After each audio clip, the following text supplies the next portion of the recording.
Hi friends, rich dad poor dad എന്ന ബുക്കിന്റെ 4-ാം അധ്യായം മുതൽ നോക്കാം. അധ്യായം 4, ടാക്സിന്റെ ചരിത്രവും കോർപ്പറേഷനുകളുടെ കരുത്തും. എന്തുകൊണ്ടാണ് ശമ്പളം കൂടുമ്പോഴും നിങ്ങളുടെ കയ്യിൽ പണം നിൽക്കാത്തത്?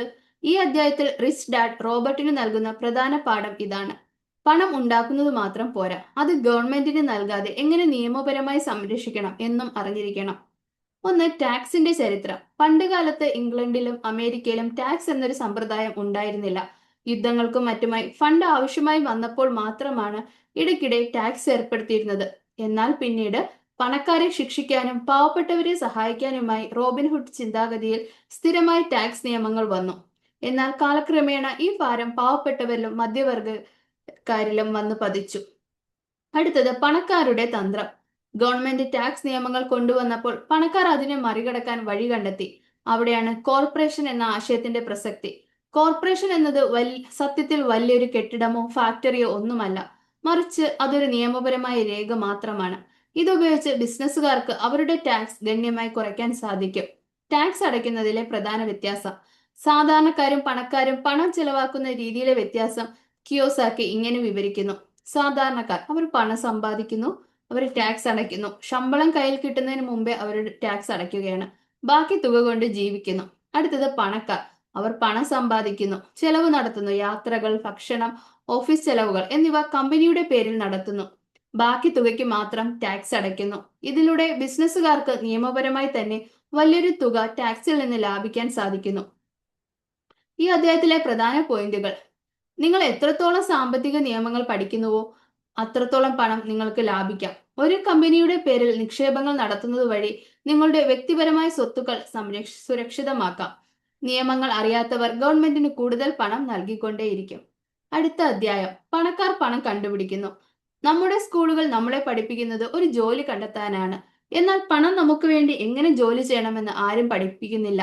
5-ാം അധ്യായം പറയുന്നത് പണം എന്നത് നമ്മൾ ഉണ്ടാക്കുന്ന ഒരു ആശയമാണ് എന്നാണ്. പണം എന്നത് കഠിനാധ്വാനം ചെയ്ത് മാത്രം നേടേണ്ട ഒന്നല്ല, മറിച്ച് ബുദ്ധി ഉപയോഗിച്ച് സൃഷ്ടിച്ചെടുക്കേണ്ട ഒന്നാണെന്നാണ് ഈ അധ്യായം നമ്മെ പഠിപ്പിക്കുന്നത്. ലോകത്തിലെ ഏറ്റവും വലിയ അസറ്റ് നിങ്ങളുടെ മനസ്സാണ്. ലോകത്തിലെ ഏറ്റവും വലിയ അസറ്റ് നിങ്ങളുടെ മനസ്സാണ്. നമ്മുടെ മനസ്സിനെ ശരിയായ രീതിയിൽ പരിശീലിപ്പിച്ചാൽ ഒന്നുമില്ലായ്മയിൽ നിന്ന് പോലും സമ്പത്ത് സൃഷ്ടിക്കാൻ നമുക്ക് സാധിക്കും. ഇതിനെയാണ് കിയോസാക്കി ഫിനാൻഷ്യൽ ഇന്റലിജൻസ് എന്ന് വിളിക്കുന്നത്. സാമ്പത്തിക ബുദ്ധിയുള്ള ഒരാൾക്ക് പണം നഷ്ടപ്പെട്ടാലും അത് വീണ്ടും എളുപ്പത്തിൽ ഉണ്ടാക്കാൻ സാധിക്കും. കാരണം അയാൾക്ക് പണം എങ്ങനെ കണ്ടുപിടിക്കണം എന്നറിയാം. അടുത്തത്, പേടിയും ആത്മവിശ്വാസവും. പലർക്കും നല്ല ഐഡിയകൾ ഉണ്ടാകുമെങ്കിലും അവ നടപ്പിലാക്കാൻ ഭയമാണ്. പാവപ്പെട്ടവർ പണം നഷ്ടപ്പെടുമോ എന്ന പേടി കാരണം അവർ സുരക്ഷിതമായ വഴികൾ മാത്രം നോക്കുന്നു. ഉദാഹരണത്തിന് സ്ഥിര നിക്ഷേപം അല്ലെങ്കിൽ ജോലി. എന്നാൽ പണക്കാർ അവർ പരാജയത്തെ ഭയപ്പെടുന്നില്ല. പരാജയം വിജയത്തിലേക്കുള്ള പഠനമാണെന്ന് അവർ വിശ്വസിക്കുന്നു. സാമ്പത്തിക രംഗത്ത് മുന്നേറാൻ സാങ്കേതിക അറിവിനേക്കാൾ കൂടുതൽ ധൈര്യമാണ് വേണ്ടതെന്ന് കിയോസാക്കി പറയുന്നു. അടുത്തത്, പണം ലാഭിക്കുന്നത് ഇന്ന് പഴയ രീതിയാണ്. പണ്ടുകാലത്ത് പണം ലാഭിക്കുന്നത്, അതായത് സേവിങ്, നല്ലൊരു കാര്യമായിരുന്നു. എന്നാൽ ഇന്ന് പണപ്പെരുപ്പം, ഇൻഫ്ലേഷൻ കാരണം പണത്തിന്റെ മൂല്യം കുറയുന്നു. അതിനാൽ പണം വെറുതെ ബാങ്കിൽ ഇടുന്നതിന് പകരം അത് എവിടെ നിക്ഷേപിച്ചാൽ കൂടുതൽ ലാഭം കിട്ടും എന്ന് ചിന്തിക്കണം. പണക്കാർ പണം ഉണ്ടാക്കാൻ അവസരം കാത്തു നിൽക്കില്ല, അവർ അവസരങ്ങൾ സൃഷ്ടിക്കുന്നു.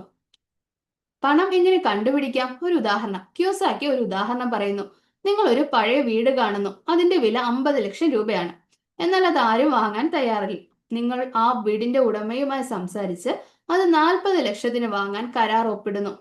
പക്ഷെ നിങ്ങളുടെ കയ്യിൽ പണവുമില്ല. പിന്നീട് നിങ്ങൾ ആ വീട് വാങ്ങാൻ താല്പര്യമുള്ള മറ്റൊരു പാർട്ടിക്ക് 50 ലക്ഷത്തിന് മറിച്ചു വിൽക്കുന്നു.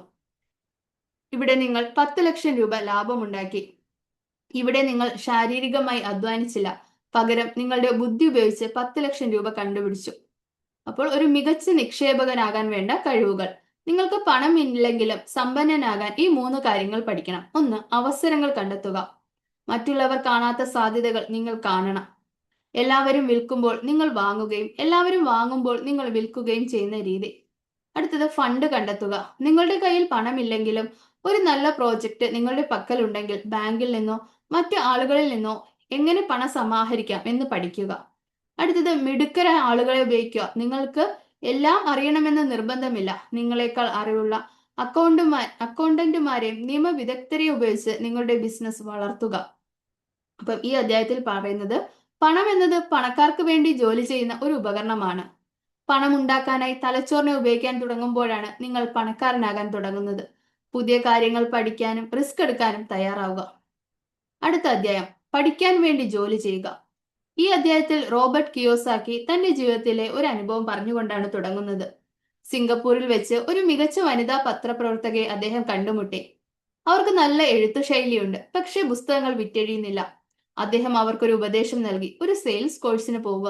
ഇത് കേട്ടപ്പോൾ അവർക്ക് ദേഷ്യം വന്നു. താൻ ഒരു മാസ്റ്റർ ഡിഗ്രിയുള്ള പ്രൊഫഷണൽ ആണെന്നും സെയിൽസ്മാൻ ആകാനല്ല താൻ പഠിച്ചതെന്നും അവർ പറഞ്ഞു.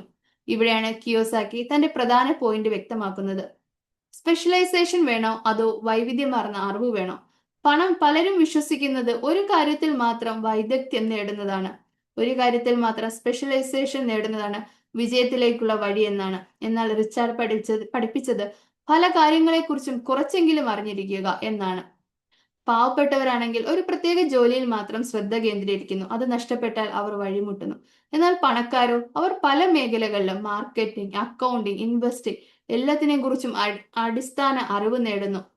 ജോലി എന്നത് ഒരു പഠനവേദിയാണ്. കിയോസാക്കി യുവാക്കളെ ഉപദേശിക്കുന്നത് എത്ര ശമ്പളം കിട്ടും എന്ന് നോക്കിയല്ല ജോലി തിരഞ്ഞെടുക്കേണ്ടത്, മറിച്ച് അവിടെ നിന്നും എന്ത് പഠിക്കാൻ കഴിയും എന്ന് നോക്കിയാണ്.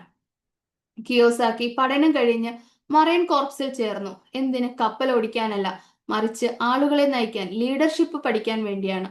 അതിനുശേഷം അദ്ദേഹം സെറോക്സ് കമ്പനിയിൽ സെയിൽസ്മാനായി ചേർന്നു.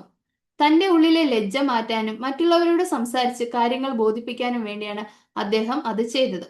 അടുത്തത്, മാനേജ്മെന്റ് കഴിവുകൾ.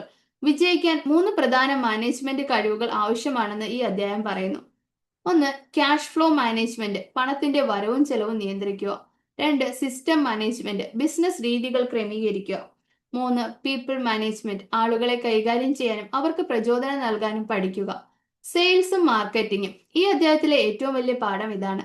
നിങ്ങൾക്ക് എത്ര വലിയ കഴിവുണ്ടെങ്കിലും അത് വിൽക്കാൻ അറിയില്ലെങ്കിൽ നിങ്ങൾ പാവപ്പെട്ടവനായി തുടരും. നമ്മുടെ അറിവിനെ മറ്റുള്ളവരിലേക്ക് എത്തിക്കാനുള്ള കഴിവാണ് സെയിൽസ്. കമ്മ്യൂണിക്കേഷൻ സ്കിൽസ്, അത് എഴുത്താവാം, സംസാരമാവാം, ചർച്ചകളാകാം, എന്നിവ സാമ്പത്തിക വിജയത്തിന് അത്യന്താപേക്ഷിതമാണ്. അടുത്ത അധ്യായം, തടസ്സങ്ങളെ മറികടക്കൽ. സാമ്പത്തിക സാക്ഷരത നേടിയാലും പണക്കാരനാകാനുള്ള വഴിയിൽ 5 പ്രധാന തടസ്സങ്ങളുണ്ടെന്ന് കിയോസാക്കി പറയുന്നു. ഇവയെ മറികടന്നാൽ മാത്രമേ ഒരാൾക്ക് യഥാർത്ഥ വിജയത്തിൽ എത്താൻ കഴിയൂ. 1. പേടി. പണം നഷ്ടപ്പെടുമോ എന്ന പേടിയാണ് ഒന്നാമത്തെ തടസ്സം. പണം നഷ്ടപ്പെടുന്നത് ആർക്കും ഇഷ്ടമുള്ള കാര്യമല്ല. എന്നാൽ പണക്കാരും പാവപ്പെട്ടവരും ഈ പേടിയെ കൈകാര്യം ചെയ്യുന്ന രീതി വ്യത്യസ്തമാണ്. പരാജയപ്പെടുമെന്ന പേടി കാരണം പാവപ്പെട്ടവർ സുരക്ഷിതമായ വഴികൾ മാത്രം നോക്കുന്നു. എന്നാൽ പണക്കാർ പരാജയത്തെ ഒരു പാഠമായി കാണുന്നു. ടെക്സസിലെ ഒരു ചൊല്ല് കിയോസാക്കി ഉദാഹരണമായി പറയുന്നു. എല്ലാവരും സ്വർഗത്തിലേക്ക് പോകാൻ ആഗ്രഹിക്കുന്നു, പക്ഷെ ആരും മരിക്കാൻ ആഗ്രഹിക്കുന്നില്ല. അതുപോലെ എല്ലാവരും പണക്കാരനാകാൻ ആഗ്രഹിക്കുന്നു, പക്ഷെ ആരും റിസ്ക് എടുക്കാൻ തയ്യാറല്ല. അപ്പം എല്ലാവരും സ്വർഗത്തിലേക്ക് പോകാൻ ആഗ്രഹിക്കുന്നു, പക്ഷെ ആരും മരിക്കാൻ ആഗ്രഹിക്കുന്നില്ല. അതുപോലെ എല്ലാവരും പണക്കാരനാകാൻ ആഗ്രഹിക്കുന്നു, പക്ഷെ ആരും റിസ്ക് എടുക്കാൻ തയ്യാറല്ല. അടുത്തത്, സംശയം.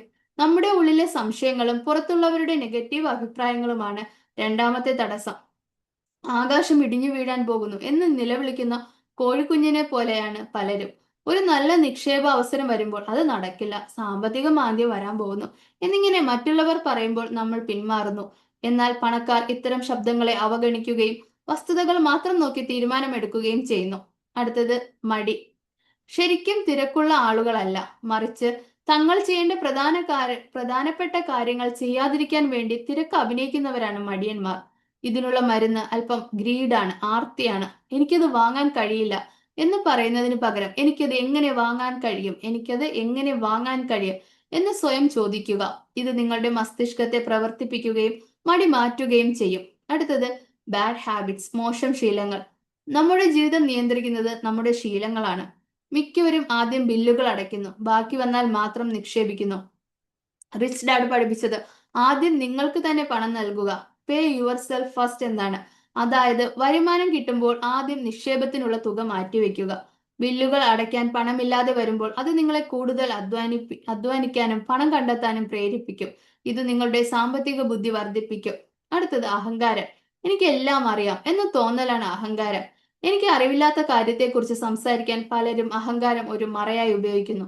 നിങ്ങൾക്ക് ഒരു കാര്യത്തെക്കുറിച്ച് അറിവില്ലെങ്കിൽ അത് സമ്മതിക്കുക.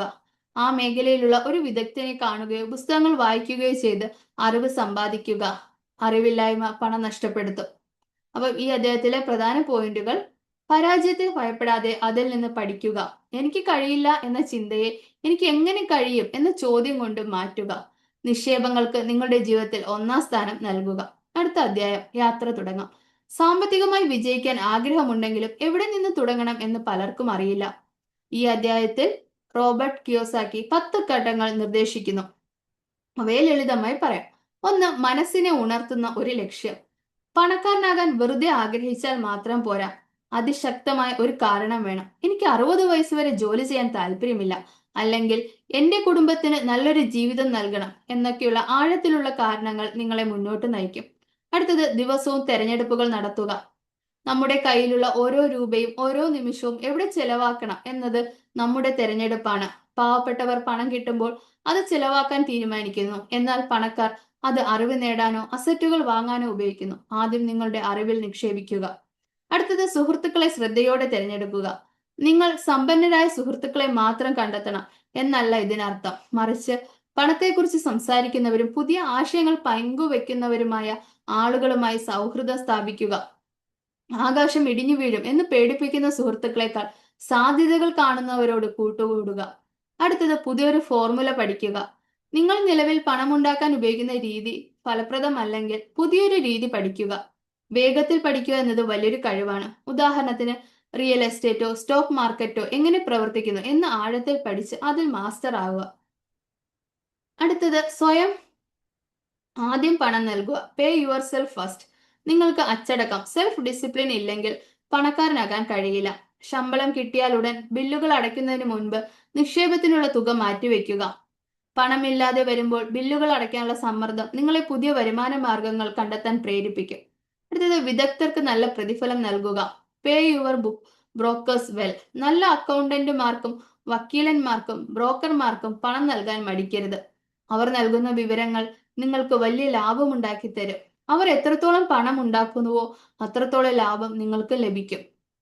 നിക്ഷേപം തിരിച്ചു പിടിക്കുക. The power of getting something for nothing. ഒരു നിക്ഷേപം നടത്തുമ്പോൾ എത്ര വേഗത്തിൽ എനിക്ക് എന്റെ പണം തിരികെ കിട്ടും എന്ന് ചിന്തിക്കുക. നിക്ഷേപിച്ച തുക തിരികെ ലഭിച്ചാലും ആ അസറ്റ് അവിടെ തന്നെ ഉണ്ടായിരിക്കണം. ഉദാഹരണത്തിന്, നിക്ഷേപിച്ച തുക ലാഭമായി കിട്ടിക്കഴിഞ്ഞാൽ ബാക്കി നിൽക്കുന്ന ഓഹരികൾ നിങ്ങൾക്ക് സൗജന്യമായി കിട്ടിയതിന് തുല്യമാണ്. അടുത്തത്: അസറ്റുകൾ കൊണ്ട് ആഡംബരം വാങ്ങുക. നിങ്ങൾക്കൊരു പുതിയ കാർ വേണമെന്നുണ്ടെങ്കിൽ കടം വാങ്ങി അത് വാങ്ങരുത്. പകരം ഒരു അസറ്റിൽ നിക്ഷേപിക്കുക. ആ അസറ്റിൽ നിന്ന് ലഭിക്കുന്ന ലാഭം കൊണ്ട് മാത്രം ആഡംബര വസ്തുക്കൾ വാങ്ങുക. അടുത്തത്: വീരനായകരെ കണ്ടെത്തുക. The need for heroes. നിക്ഷേപ രംഗത്ത് പ്രഗത്ഭരായ ആളുകളെ മാതൃകയാക്കുക. ഉദാഹരണം, വാരൻ ബഫറ്റ്. അവർക്കിത് ചെയ്യാമെങ്കിൽ എനിക്കും ചെയ്യാം എന്ന ചിന്ത ആത്മവിശ്വാസം നൽകും. അടുത്തത്: നൽകുക, പകരം ലഭിക്കും. Teach and you shall receive. നിങ്ങൾക്ക് പണമോ അറിവോ സ്നേഹമോ വേണമെന്നുണ്ടെങ്കിൽ അത് ആദ്യം മറ്റുള്ളവർക്ക് നൽകുക. നിങ്ങൾ ലോകത്തിന് എന്ത് നൽകുന്നുവോ അത് പല മടങ്ങായി നിങ്ങളിലേക്ക് തിരിച്ചെത്തും. അടുത്ത ലാസ്റ്റ് അധ്യായമാണ് കൂടുതൽ വേണോ, നിങ്ങൾ ചെയ്യേണ്ട പ്രായോഗിക കാര്യങ്ങൾ. സാമ്പത്തിക സ്വാതന്ത്ര്യം നേടാൻ ആഗ്രഹിക്കുന്നവർക്ക് ഉടൻ തന്നെ ചെയ്യാൻ കഴിയുന്ന ചില പ്രായോഗിക നിർദ്ദേശങ്ങളാണ് കിയോസാക്കി ഈ അധ്യായത്തിൽ നൽകുന്നത്. ഒന്ന്, ചെയ്യുന്നത് നിർത്തുക. Stop doing what you are doing. നിങ്ങളുടെ നിലവിലെ സാമ്പത്തിക സാഹചര്യം മോശമാണെങ്കിൽ നിങ്ങൾ ചെയ്തുകൊണ്ടിരിക്കുന്ന കാര്യങ്ങൾ അല്പനേരം നിർത്തിവെച്ച് ചിന്തിക്കുക. ഒരേ കാര്യം തന്നെ വീണ്ടും വീണ്ടും ചെയ്തുകൊണ്ട് വ്യത്യസ്തമായ ഫലം പ്രതീക്ഷിക്കരുത്. ഫലം മാറണമെങ്കിൽ രീതികൾ മാറണം. അടുത്തത്: പുതിയ ആശയങ്ങൾക്കായി തിരയുക. Look for new ideas. പുസ്തകശാലകളിൽ പോയി വ്യത്യസ്തമായ വിഷയങ്ങളിലുള്ള പുസ്തകങ്ങൾ കണ്ടെത്തുക. കിയോസാക്കി തന്റെ ജീവിതത്തിൽ വലിയ മാറ്റം വരുത്തിയ ദ 16% സൊല്യൂഷൻ എന്ന പുസ്തകത്തെക്കുറിച്ച് ഇവിടെ പരാമർശിക്കുന്നുണ്ട്. പുതിയൊരു ഫോർമുല പഠിക്കുന്നത് നിങ്ങളുടെ ചിന്താഗതിയെ മാറ്റും. അടുത്തത്: നിങ്ങളുടെ മേഖലയിൽ വിജയിച്ച ഒരാളെ കണ്ടെത്തുക. നിങ്ങൾ ചെയ്യാൻ ആഗ്രഹിക്കുന്ന ബിസിനസ്സിലോ നിക്ഷേപത്തിലോ നേരത്തെ വിജയിച്ച ഒരാളെ കണ്ടെത്തുക. അവർക്കൊപ്പം സമയം ചെലവഴിക്കാനോ അവരോട് സംശയങ്ങൾ ചോദിക്കാനോ ശ്രമിക്കുക. അവരുടെ അനുഭവങ്ങൾ നിങ്ങൾക്ക് വിലപ്പെട്ട പാഠങ്ങൾ നൽകും. അടുത്തത്: കോഴ്സുകൾ പഠിക്കുക, സെമിനാറുകളിൽ പങ്കെടുക്കുക. പലരും പണം ലാഭിക്കാൻ വേണ്ടി സൗജന്യ വിവരങ്ങൾ മാത്രം തിരയുന്നു. എന്നാൽ നല്ലൊരു കോഴ്സിനോ സെമിനാറിനോ വേണ്ടി പണം ചെലവാക്കുന്നത് ഒരു വലിയ നിക്ഷേപമാണ്. കിയോസാക്കി തന്നെ പലപ്പോഴും വലിയ തുക നൽകി സാമ്പത്തിക സെമിനാറുകളിൽ പങ്കെടുക്കാറുണ്ട്. ഇത് ധാരാളം ഓഫറുകൾ നൽകുക. Make lots of offers. Real എസ്റ്റേറ്റോ മറ്റ് ബിസിനസ്സുകളോ ചെയ്യുമ്പോൾ ലാഭകരമായ ഡീലുകൾക്കായി കാത്തിരിക്കാതെ ധാരാളം ഓഫറുകൾ നൽകുക. 10ൽ 9 ഓഫറുകൾ നിരസിക്കപ്പെട്ടാലും ഒരെണ്ണം വിജയിച്ചാൽ അത് നിങ്ങൾക്ക് വലിയ ലാഭം നൽകും. വാങ്ങുന്നവർ കുറവായിരിക്കുമ്പോഴാണ് നിങ്ങൾ വാങ്ങേണ്ടത് എന്ന് അദ്ദേഹം ഓർമ്മിപ്പിക്കുന്നു. അടുത്തത് ലാഭം നേടുന്നത് വാങ്ങുമ്പോഴാണ്, വിൽക്കുമ്പോഴല്ല. മിക്കവരും ഒരു സാധനം വിൽക്കുമ്പോഴാണ് ലാഭത്തെക്കുറിച്ച് ചിന്തിക്കുന്നത്. എന്നാൽ നിങ്ങൾ ഒരു വസ്തു വാങ്ങുമ്പോൾ തന്നെ അത് വിപണി വിലയേക്കാൾ കുറഞ്ഞ നിരക്കിലാണോ എന്ന് ഉറപ്പുവരുത്തുക. എങ്കിൽ മാത്രമേ ഭാവിയിൽ ലാഭം ഉറപ്പാക്കാൻ കഴിയൂ. അടുത്തത് വലുതായി ചിന്തിക്കുക. ചെറിയ നിക്ഷേപങ്ങൾ മാത്രം നോക്കാതെ വലുതായി ചിന്തിക്കാൻ പഠിക്കുക. അയൽപക്കത്തെ ആളുകളല്ല, മറിച്ച് വലിയ നിക്ഷേപകർ എങ്ങനെയാണ് ചിന്തിക്കുന്നത് എന്ന് നിരീക്ഷിക്കുക. അപ്പം ഇതിന്റെ കൺക്ലൂഷൻ, റോബർട്ട് കിയോസാക്കി ഈ പുസ്തകം അവസാനിപ്പിക്കുന്നത് 3 പ്രധാന ഉപദേശങ്ങളോടെയാണ്. സാമ്പത്തിക സാക്ഷരത നേടുക, പണം എങ്ങനെ പ്രവർത്തിക്കുന്നു എന്ന് പഠിക്കുക. അടുത്തത് നിക്ഷേപിക്കാൻ പഠിക്കുക, അസറ്റുകൾ കെട്ടിപ്പടുക്കുക. അടുത്തത് ആക്ഷൻ, അറിവ് മാത്രം പോരാ, അത് പ്രാവർത്തികമാക്കാനുള്ള ധൈര്യം കാണിക്കുക. റിച്ച് ഡാഡ് പുവർ ഡാഡ് എന്ന പുസ്തകത്തിന്റെ എല്ലാ അധ്യായങ്ങളും നമ്മളിവിടെ സമ്മറി പറഞ്ഞു കഴിഞ്ഞു. Thank you.